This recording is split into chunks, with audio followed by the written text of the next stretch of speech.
Okay, good afternoon, everyone. I want to welcome you to another statistical consulting class. Of course, before now, we started research design. In research design, we've been introduced to experimental study, and of course, the focus today on Friday is going to be on observational studies. We got two types of studies in research design. So our focus today and on Friday is observational studies. So, of course, the difference between observational study and experimental study, in experimental study, we actually create differences in the explanatory variable. In experimental study, we manipulate explanatory variable, the risk factors, okay, the intervention, okay, we assign participant, okay, to treatment, okay, using the principle of randomization. And of course, all of that make experimental study to be very attractive, okay? So with randomization, with blocking, or with all the principle of experimental design being strictly followed, of course, that will guarantee a very huge statistical power. Okay. But the issue that we have with the experimental study, at times it may not be feasible, and there could be some kind of ethical issues with that. Okay. It may not be visible in the sense if you put into consideration the cost, and not only that, it's going to take long period of time. There are some study that can take long period of time, and that is the feasibility that we're talking about. And not only that, we could have some ethical issues, and because of that, we normally want to consider observational studies. Now, if you look at the word observation, that actually means we merely observe. Okay, uh, we don't create differences in the explanatory variables here, but we observe the differences in the explanatory variables. And because of that, okay, we're not able to establish what I call cause and effect. Okay, if association exists, okay, between um, the variables under investigation, okay, um, we don't normally conclude on causation. Okay, so if you look at what I put in the vocabulary, I just want you to be able to understand um, maybe some synonyms for explanatory variable. We call that explanatory variable, we call that treatment, we call that intervention, we call that exposure, we call that risk factor. So it's the same explanatory variable we're talking about. So it has uh, so many kinds of names. We also call it independent variable. Independent. Yeah, it's also called independent variable. Okay. And of course, the response variable, you know, we talk about outcome variable, also called dependent variable. Okay. So we just want you to, so which means most of the time, what we actually want to do is to be able to identify factors that can be linked to a response. Okay. Now, but because of the fact that, you know, experimental study is not feasible and not ethical, and we may not want to go on that path, and we actually want to conclude on causation. What are we going to do? But we need to first try to understand some reasons why concluding causation may be difficult with observation and study. Okay, if you take a look at what I'm projecting now, from association to causation, okay, uh, if we have three possible or three potential scenarios for the association between A and B, in one instance, okay, in one instance, there's possibility that A may be causing B to change, and B can also cause A to change. You can see right now we are the direction. This is bi-directional. If you take a look at, if we're talking about causation, it should be one direction, not this causing that and this also causing that. It shouldn't be that. It shouldn't be that. Okay. So if association exists, okay, you don't know which one is causing which one. A may be causing B, B may be causing A, or there is even maybe a particular variable that you don't even mention that's causing A and B to change, that I call C. All of these we make we make a conclusion from association to causation to be difficult because we don't know which one. We don't know which one is causing which one. If association exists, we don't know which one caused which one. Okay, and that is the reason why we have that difficulty in concluding causation from association. So the A and B that I mentioned here, um, the A is ice cream sale, B is temperature. Okay, and A is ice cream scale, B is crime rate, A is temperature, and B is actually ice cream scale. For instance, if a relationship exists between ice cream and and crime rates, for instance, let me just say relationship between ice cream sale and crime rates. Maybe what caused that relationship may be temperature. Temperature in the sense that during the summertime, or people will buy more of ice cream. So what is driving people to the ice cream is not crime, but temperature. So temperature in this case is that very C that may be causing a change. Okay. So I wanted to take a look at that. So one of the possible scenarios that may be making that conclusion difficult. Okay, I want to give other reason.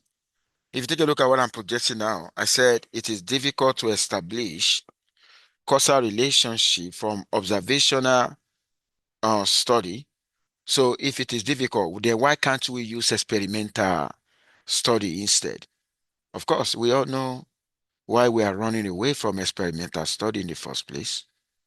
Okay, feasibility, and it may be unethical.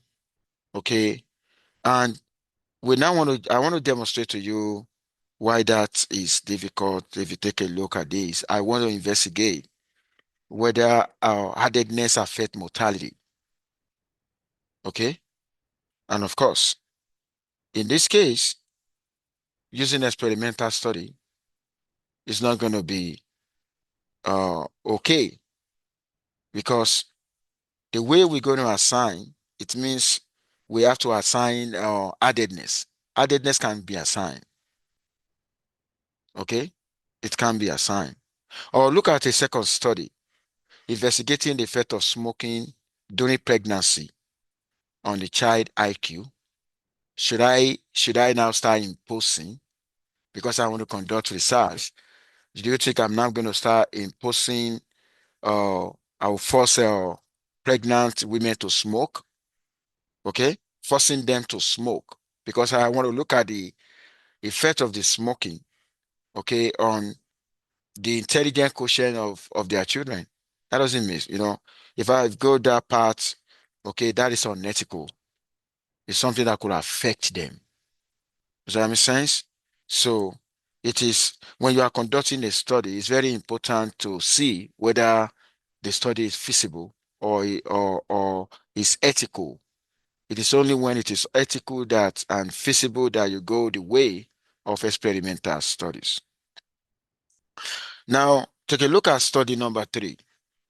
Investigating whether taking aspirin reduces the risks of heart attack. Let me tell you something. There are some diseases that are rare disease that will show that occur in a blue moon. That may take several years before those diseases will emanate. And that was why, since it's going to take several years because the occurrence of heart attack is rare, it's not something that occur frequently, then am I ready to wait for so many years before that occur? What about, so that will be costly, whether you want to talk about in time or resources, okay? So heart attack is a rare event, okay? And we may not observe enough outcome with rare event. So this actually nullify or or suggesting the idea of experimental studies. Okay, now another thing I want to talk about. It is difficult to establish causal relationship from observational study. We know that. Okay, we know the one for experimental, we know the one for observational study. Now we know it is difficult, okay, to establish a causal relationship from observational studies, but a good study design, okay, plus other reasons support may give you strong evidence for causal relationship. I'm going to say that again. Since the experimental study may not be feasible, may be costly in time, resources, may be unethical, okay? And if we consider the part of observational studies, okay, what can we do to conclude a causation? So there's a lot we can do to conclude on causation, okay? And I'm actually going to walk you through what we can do, okay, to conclude.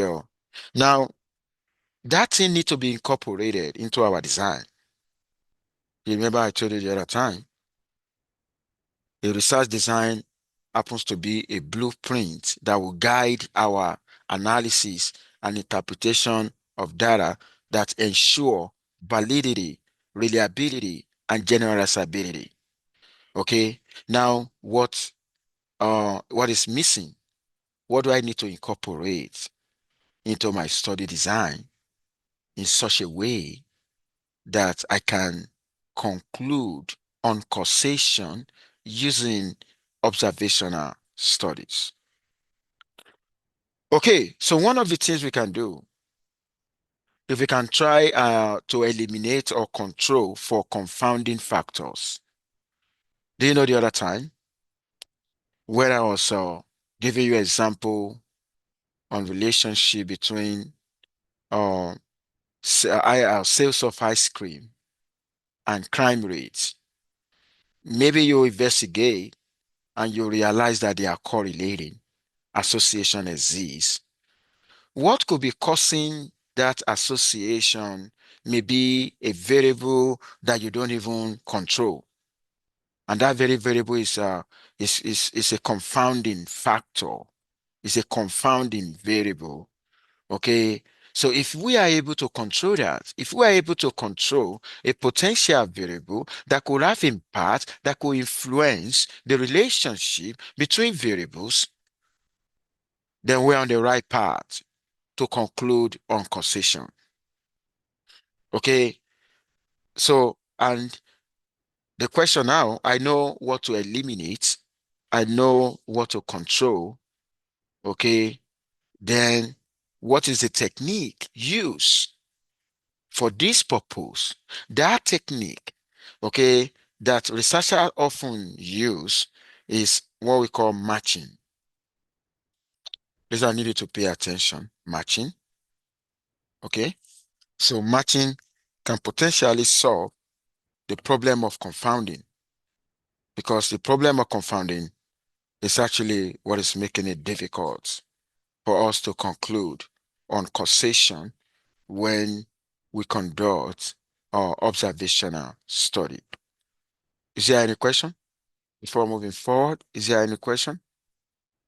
You're good, right? Okay. Now, we want to discuss matching right now. We want to focus on matching. Focusing on matching is like placing individual in the same, with a similar characteristics in the same group. That's what I mean by matching. Go ahead. Okay. The matching that we want to do is to control or eliminate blocking.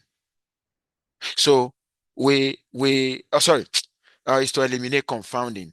So it is called blocking in experimental study. It is called matching here in observational study. That's a good question.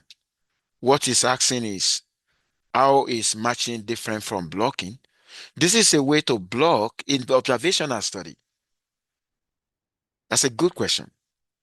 Okay, now, if I'm going to match up individual, like I said, um, I'm actually going to match up individuals in the treatment and the control group in some characteristics. We did the same in blocking. We did the same in experimental study, where we four of us split the heterogeneous, experimental unit into, into blocks, where in each block, they look similar. And in each block, we randomize the levels of the treatment. So we need to first uh, identify, why are we doing that? Okay. We actually want to make the two group comparable, except for the difference in the treatment. Let me tell you our intention. Any different, any difference that will exist should be in the treatment, should be the one that can be attributed to treatment. We don't want to, it's just like you go to a court. In a court, we expect to get a fair hearing and a fair justice. Now, we don't want a situation where, the judge uh, should be fair in a way that the way he's going to approach a defense counsel should be the same way he's going to approach a prosecuting counsel. Because situation whereby the judge is taking side from day one, then that will seriously affect the judgment. We actually want to put individuals into the same categories. That's why we're talking about matchup. Okay, because the difference that may exist between them could potentially affect the outcome. So, what are the differences we actually believe that we want to talk about? Okay, the example of such characteristics may be sex, maybe income level, and so on like that, depending on the study. Now, if I go into an example in the smoking versus lung cancer study, The smoking is exposure, right? The lung cancer is the outcome. Okay. Now, the question is, if I actually want to test the effect of smoking on the risk of getting lung cancer, okay, then I actually need to identify the characteristics that I'm actually going to match up. Okay. The characteristics that I'm actually going to match up with me. In other words, the question I'm asking myself, what are the potential confounding factors? It could be one, it could be more than one, that we can actually identify that could potentially affect the study. Okay. Now, I'm going to spend a lot of time on this criteria. You know, if the apart from using a matchup, do you know there are some things that we actually going to see in our study, okay, that will make us to potentially conclude on causation, okay, to conclude on causation when we conduct, uh, observational study. So we call that is criteria for causality. The is criteria for causality is actually referred to the set of criteria that need to be met before we can conclude causation, okay, when you conduct observational study. Okay, so that's what we mean. Not all observational studies that are causal, okay, not all observational, not all association. Let me say this: not all association that you deduce from observational study that are causal, and not all that are non causal. But how am I going to know if I can conclude on causation? Then I need to, investigate the is criteria for causality. Now, let me tell you this. It is not necessary that all these criteria has to be met. But let me tell you, there is particular one that must be met. Particular one, okay? It is highly required that it should be met. It's what we call temporality. Temporality. Temporality here, okay, by temporality, okay, we actually means before we can have the outcome, there must be an effect. And what happen is, exposure should happen before the effect. Okay, belief is that somebody need to be exposed, okay, before the occurrence of an outcome of the effect. Okay, so that temporary is very, very crucial.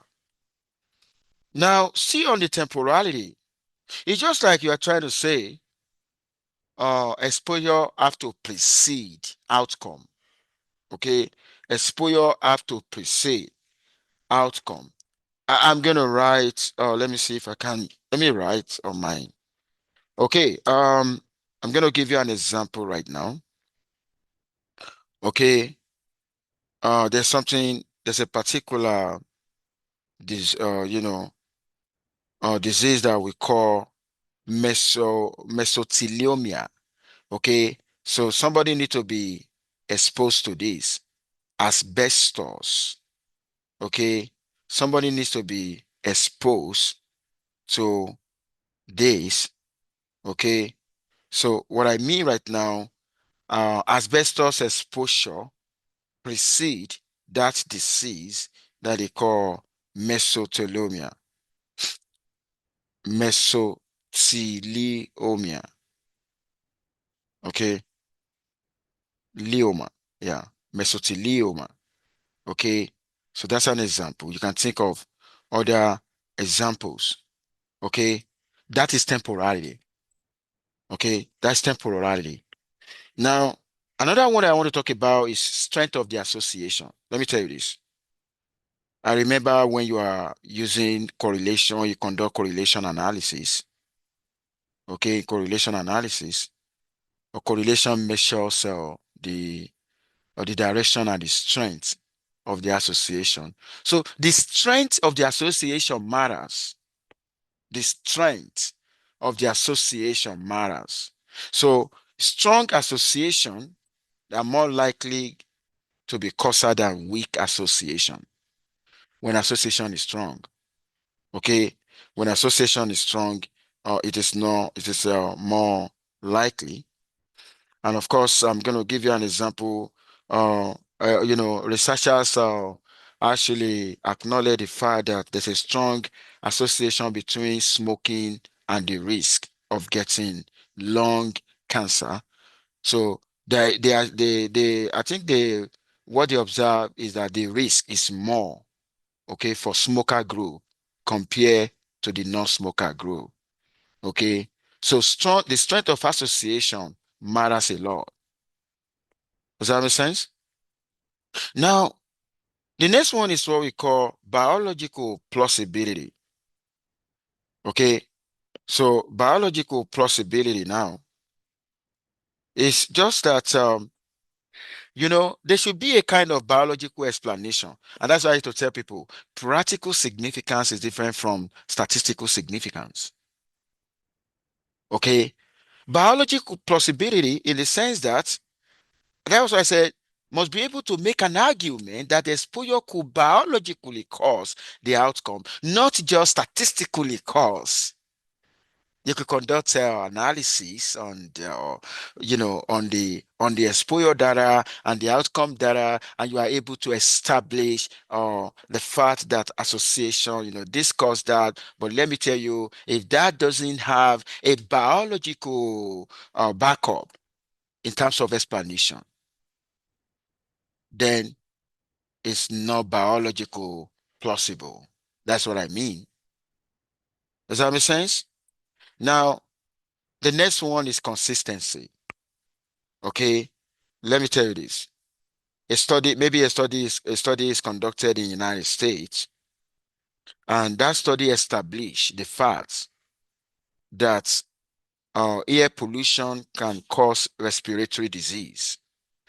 The same study was conducted in Canada, was also conducted maybe so many maybe studies that were conducted in the world, and they established the same, that is consistency. It means that particular association that you observe, you observe that in different population and in different setting.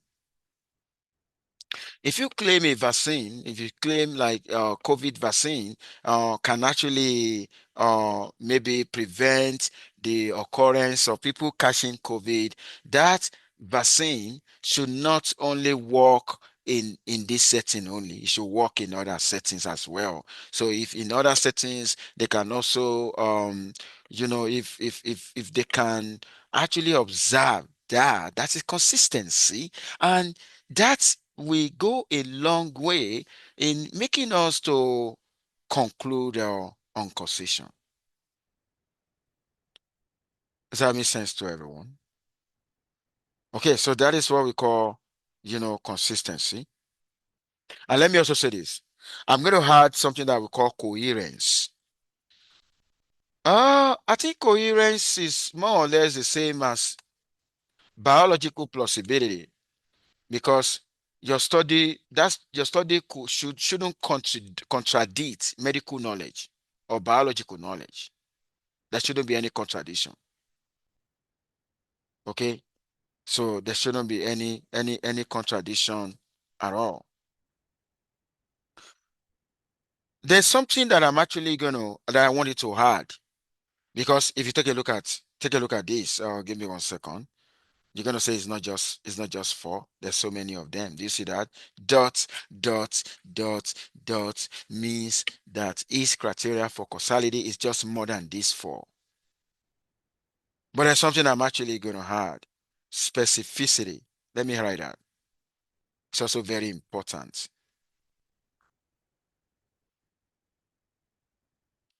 If you can't see my writing, please let me know. Do you see my writing? Do you see what I wrote, right? You see that, right? Okay, specificity. What do I mean by that? The belief is this. Look, take a look at it. The belief is this. A specific exposure should lead to a specific outcome. We don't want a situation whereby one exposure will lead to so many outcomes. That will make this criteria to be weak. I'm going to say that again. A specific exposure should lead us to specific outcome. We all know that HIV infection causes AIDS, right? Okay. But let me tell you this, smoking causes so many diseases. Okay. As established. Okay. Smoking can cause multiple diseases. So if smoking can cause multiple diseases, okay, then it has violated a criteria for causality that we call specificity, because we expect a specific exposure to lead to a specific outcome. We don't want a situation where a specific exposure will lead to so many outcomes that will make this criteria weak. And when it made the criteria weak, then it's actually going to make a conclusion on causation weak. Does that make sense? Okay. Now, let me tell you this. Another thing that I believe, another criteria that I believe is reducing intervention. Reducing intervention. Take a look at it. Reducing intervention. If I reduce exposure, and I observe that the outcome is also reduced, okay, then that may give me a sense of making concession. So when you reduce, that's what I call reducing intervention. Okay, when you reduce intervention, okay, when you reduce exposure, okay, and the outcome gets reduced in the process, okay, then we can conclude on causation. And let me tell you this, the more criteria you satisfy, okay, on the final note, because this is where I'm actually going to stop. But on the final note, there's something I want to say. The more criteria you satisfy, the better. The better is, causation, implying causation in the observation and study. Okay. So the more criteria you satisfy, the better. Okay. Just satisfying one criteria may not be sufficient. Okay. Just once may not be sufficient. But I told you there's one that is very, very important is temporality. Temporality, which means in addition to other criteria that is being satisfied, temporality has to be included, because the temporality is the one that made us to know that, exposure should precede outcome. Okay.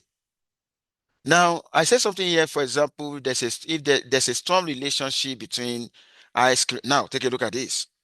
I want to go, the reason why at times you cannot just use the strength of association only, because association between the sales of ice cream and crime rate may be strong. May be strong, but you need other criteria to be able to see whether you are on the right track for causation. Okay, I said, but we know that their relationship is not causal. We know that it's not causal, but despite having a strong association, and that is the reason why I said the more criteria you meet, then the more the better, the better. And That's as if I want to rate this, number one, I'm going to say temporality. I'm giving temporality number one. I'm giving biological plausibility number two. I'm giving consistency number three. In fact, the strength of association will come maybe after all of that. Because biological plausibility also very, very important. You know what I'm going to do next? What I'm going to do on Friday? I'm still going to use this material. I'm going to walk you through the types of observational studies. So these are what we're going to do on Friday. Take a look at all of that. Where I'm going to walk you through all of that. There's going to be a lot of stories. Okay. And in case you want to have more, I think I just say references here. Okay. This guy 2020, Introduction to Observational Studies. So in case you actually want to get more story on that. So like I said, the focus on Friday, I'm going to walk you through type of observational studies. Is there any question before I go today? Is there any question on this? Is there any question? Okay, so make sure you all stay safe and have a lovely day. So see you on Friday.